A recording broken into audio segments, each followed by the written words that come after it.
Meghan in tortures of the damned. Harry's ex-girlfriend invited at royal's baptism but Meghan not. On Sunday, the first double christening in royal history was held at the All Saints' Chapel in Great Windsor Park, with the sons of Princess Eugenie and Zara Tindall getting their turns to be gingerly dunked in water from the River Jordan. Charles brought back the stuff himself last week. According to the Telegraph, the prince flew back to Britain with a few dozen bottles of the water from the site where Christians believe Jesus was baptized for future royal christenings. Shawbeats duty-free gin and a family-sized Toblerone. The event was only for close family and friends, and yet there in Windsor and having made the cut was none other than Cressida and her husband Harry Wentworth Stanley. Reports say the ceremony was only for close family and friends, but somehow Harry's ex and her husband Harry Wentworth Stanley managed to secure an invite. However, Meghan and Harry did not attend, sparking speculation that they may have not been invited to the event, which was also attended by the Queen. Royal expert Daniela Elza said, for Harry and his wife Meghan, the Duchess of Sussex, their absence at the small royal event was conspicuous, whether that was by their choice, his family's choice, or all of them being briefly in perfect consensus and their collective choice.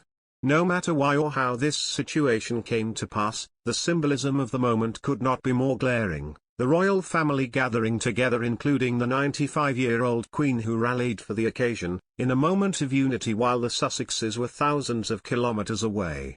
The moment could not have better illustrated the chasm that continues to exist between the House of Windsor and the California-based palace truants. If Harry, Meghan and their daughter were not invited to be a part of the historic moment, and there has not been a whisper in the press to say that they were, then this is nothing short of cutting.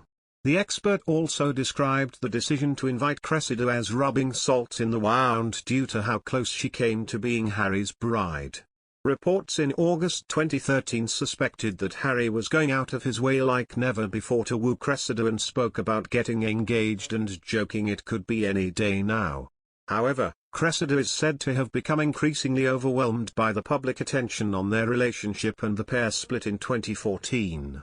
But they stayed on good terms, Cressida attending as a guest to Harry's wedding to Meghan in 2018. The prince is now a father of 2 children with the former Suits star, but has not given an update on when his daughter, Lilibet Diana Mountbatten Windsor, will have a christening. Buckingham Palace and representatives for Harry and Meghan have been contacted for a response. For whatever reasons, this was clearly a non-starter. In October, a palace insider told The Telegraph, there will not be a christening in the UK. It is not happening. The same report also raised the prospect that she would instead be christened into the Episcopal Church in the US instead. On paper, it would have made perfect sense to include Lily in Sunday's ceremony. However, the reality is that things between the Sussexes and the wider royal family still appear to be chilly, verging on the Arctic. Earlier this month, Meghan was forced to apologize for having accidentally misled a London court after forgetting that it okayed an aide to brief the authors of the Sussex biography Finding Freedom. The embarrassing moment came as part of her legal stoosh with the Daily Mail. A royal source has told The Times, of her decision to pursue the case, there is frustration all the way to the top, because a lot of people told them that it was unwise to proceed with the case. Now she has been found out. Likely not improving things is the fact that Harry is set to publish his memoir in the second half of next year, which looms large over the palace. It's no wonder then that the optimistic reports suggesting hatchets were set to be buried over roast goose and that the Sussex family would spend Christmas at Sandringham with the Queen have all but dried up. Any lingering hopes were knocked on the head last week when Page 6 reported that the Duke and Duchess would not be zipping back to Blighty for the festive period.